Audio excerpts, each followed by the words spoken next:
21 Mei 2005.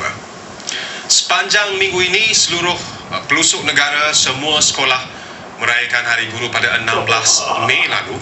Maka berseronoklah 5.4 juta pelajar sekolah rendah dan menengah, termasuk 300,000 guru seluruh negara meraihkan hari kebesaran penuh makna ini.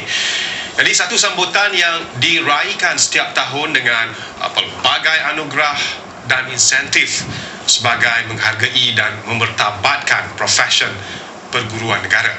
Itu antara kerjaya yang disambut hampir seluruh dunia, menunjukkan betapa bidang perguruan memiliki nilai tersendiri dalam sejarah peradaban manusia sejagat.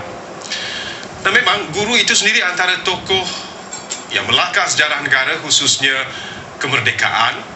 Maka ramailah yang berkata guru dulu dan guru sekarang lain.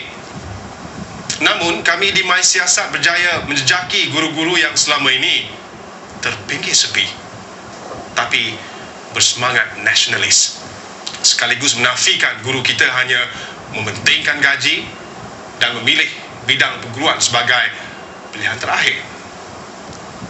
Guru-guru ini yang kami sanjung sebagai wira sanggup hidup terperosok di pedalaman, di tengah hutan belantara, di pulau terpencil, semata-mata mahu memastikan anak-anak bangsanya tidak ketinggalan dalam bidang pendidikan. Dari Dabung, Kelantan, gurunya menaiki kereta api seawal 3 pagi. Di Tanjung Gahai, Pahang, mendayung boya, dan di Sarawak pula tinggal sendirian di tengah hutan belantara.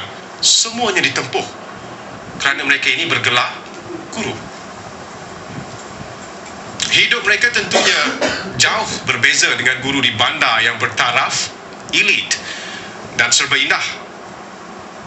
Dan yang lebih menyedihkan namun membanggakan kami, apabila mereka sanggup menempuh dengan serba kekurangan, tiada bekalan air, tiada bekalan elektrik dan kekurangan kemudahan pendidikan, semuanya bukan alasan.